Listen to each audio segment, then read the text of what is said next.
Hey spooky friends, we're on day 10 of our 31 days of horror movie villains, and today we're talking about the American Psycho himself, Patrick Bateman. Before I begin, if you like horror movie and pop culture content, give your girl a follow. Patrick Bateman is the main character in the film American Psycho, based on the novel by Bret Easton Ellis. He's a Wall Street yuppie, a charming guy, but underneath that facade he's a complete psychopath. Patrick is very vain. He's obsessed with his health, cleanliness, money, and status. Patrick describes himself as a void, not really feeling anything at all. He says, although you can shake my hand and feel flesh gripping yours, maybe you can even sense our lifestyles are probably comparable, I simply am not there. Patrick Bateman was born into a wealthy family, and he became a stockbroker at a place called Pierce & Pierce. He doesn't actually seem to do much work at all. He just seems to go to different bars and restaurants with his friends, use drugs, and pick up women. In his personal time, though, it seems that he just does his healthcare regimen, watch horror movies, and seemingly murder people.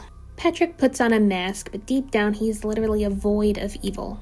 The scariest part of Patrick Bateman is that he could literally be anyone. Any man you see walking down the street that looks somewhat presentable. Patrick looks like anyone else, like any other Wall Street yuppie. He literally looks like all the other men that he works with, and there's even this running gag kind of in the movie where people just mistake people for other people because everyone looks the same. But Patrick is very different from all the other men that he works with. He has a complete lack of empathy and disregard for human life, and seemingly the only pleasure he gets out of life is through his bloodlust. Although he describes himself as a void of any emotion, he seems to get very upset over things that threaten his ego. Like when Paul Allen gets the Fisher account, or someone has a better business card than he does. Patrick begins to lose himself to his bloodlust and his ego, and soon the lines of reality are blurred. His jealousy over Paul consumes him and he ends up unaliving him, and we see him unalive many other people, as several things start happening on screen that lead us to believe that he must be schizophrenic and having a hard time discerning what is fake and what is reality. Near the end of the film, we see him start to kind of lose his grasp on reality, and he shows a little bit of remorse, but I think that remorse is mainly him coming to terms with the fact that he's about to get caught.